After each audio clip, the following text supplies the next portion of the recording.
Do you have any counsel about the techniques of teaching business valuation? Well, I was lucky. I had a sensational teacher in Ben Graham, and we had a course there. There's at least one fellow out in the audience here that attended with me, and just Ben made it terribly interesting, because what we did was we walked into that class and we valued companies, and he had various little games he would play with us. Sometimes he would have us evaluate company A and company B with a whole bunch of figures, and then we would find out that A and B were the same company at different points in its history, for example. And there were a lot of little games he played to get us to think about what were the key variables, and how could we go off the track. I remember one time Ben met with Charlie and me and about 9 or so other people down in San Diego in 1968 or so, and he gave all of us a little true-false test, and we all thought we were pretty smart, and we all flunked. But that was his way of teaching us that a smart man playing his own game and working at fooling you could do a pretty good job at it.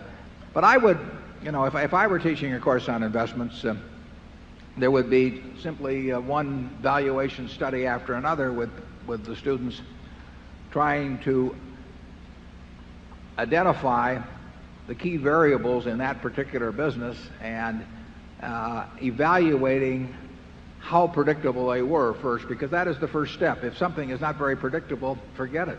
You don't have to be right about every company. You have to make a few good decisions in your lifetime. But then when you find, the important thing is to know when you find one where you really do know the key variables, which ones are important, and you do think you've got a fix on them. Where we've done well, Charlie and I made a dozen or so very big decisions relative to net worth, but not as big as they should have been. And we've known we were right on those going in. I mean, they just weren't that complicated, and we knew we were focusing on the right variables and that they were dominant. And we knew that even though we couldn't take it out to 5 decimal places or anything like that, we knew that in a general way we were right about them. And that's what we look for, the fat pitch. And that's what I would be trying to teach students to do. And I would not try to teach them to think they could do the impossible. Charlie?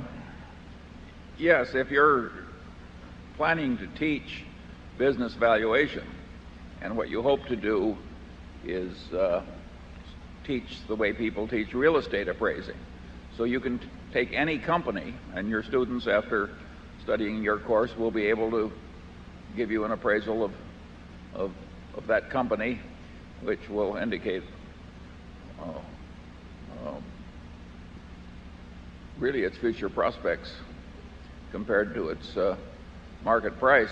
I think you're attempting the impossible. Yeah, probably on the final exam, I would take an internet company, and I would say the final exam, the question is, how much is this worth? And anybody that gave me an answer, I would flunk. Right.